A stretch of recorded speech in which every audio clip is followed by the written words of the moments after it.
Well, hi there, everybody. Good Monday morning to meteorologist Travis Klineski here. Last week, if you were joining me and seeing some of these videos, I talked about how easy the forecast would be for the Easter weekend, but by getting into next week, it would get much more difficult. That is certainly going to be the case starting today. Let's first start off with what we have out there right now, and that's a lot of clouds, some fog, some drizzle for the majority of the area. This is pretty much what it looks like, and the big question is, how much clearing takes place. Now it's mild underneath the clouds. It's chillier towards places like Ainsworth, Valentine, Imperial, and Ogallala. The areas that see sun today, it's going to be nice and mild, if not even warm out there. Areas under the clouds, though, it will stay cooler. Maybe even a couple of showers off towards the east. So the big question is how much clearing takes place. The farther southwest you go, the more clearing you're going to see today.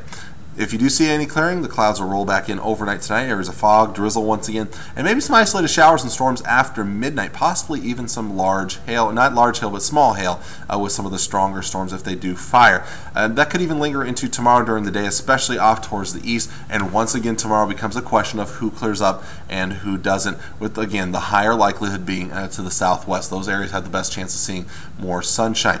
Now as we look at your temps for today, again, this is a very complicated forecast. It's kind of a best guess at this point. Going with mostly 50s to the north, maybe low 60s around Broken Bow. Would not be surprised if places like Ainsworth and maybe O'Neill only stay in the 40s for highs today. To the west, again, after some morning clouds, expecting more sunshine, should get into the 70s, maybe upper 60s around Lexington. To the south, again, it's going to be a wide range in temps. We can make low 80s in Plainville, Kansas. If we can get rid of the clouds early enough, 70s in the Tri-Cities. I'm thinking 60s in the Tri-Cities for now. I wouldn't even be surprised if places like Grand Island, maybe even Kearney and Hastings, stay in the 50s if those clouds hold tough all day long. And again, to the east, I'm going with mostly 60s, 50s around Columbus. If the clouds hold much tougher, maybe only 50s for highs in some parts of the east. So it's just a tough call. It's one of those deals where you just kind of have to go with the flow, so to speak. And that's the trend the next couple of days. Now, as we get towards Wednesday, still the fog, the drizzle around in the morning, but there's a little bit better chance of showers and storms, especially towards the end of the day, Wednesday into Wednesday night. Could even be some severe weather in the southeastern parts of Nebraska. The better chances of rain for most of us come in with the backside of this area of low pressure Wednesday into Thursday. It'll be a very tightly wound area of low pressure, which means strong winds heading into Thursday.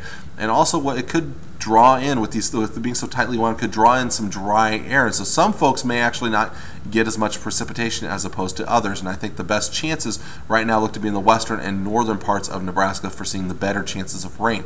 So I went with the 50-50 shot at some showers for the Tri-Cities for now. It will start to clear out Thursday night, maybe linger into Friday morning, although that chance is pretty low. So we'll start to trend warmer for Friday into the weekend, although still some isolated chances of showers and storms Saturday into Saturday night, and I think a better chance coming in later in the day on Sunday, and maybe even some stronger storms, something to watch for. So again, a very complicated, even confusing forecast. It's difficult, makes me want to pull out my hair. I'm graying.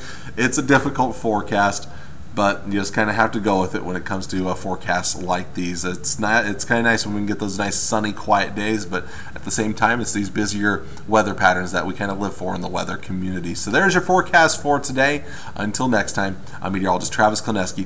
Hope you have a great Monday.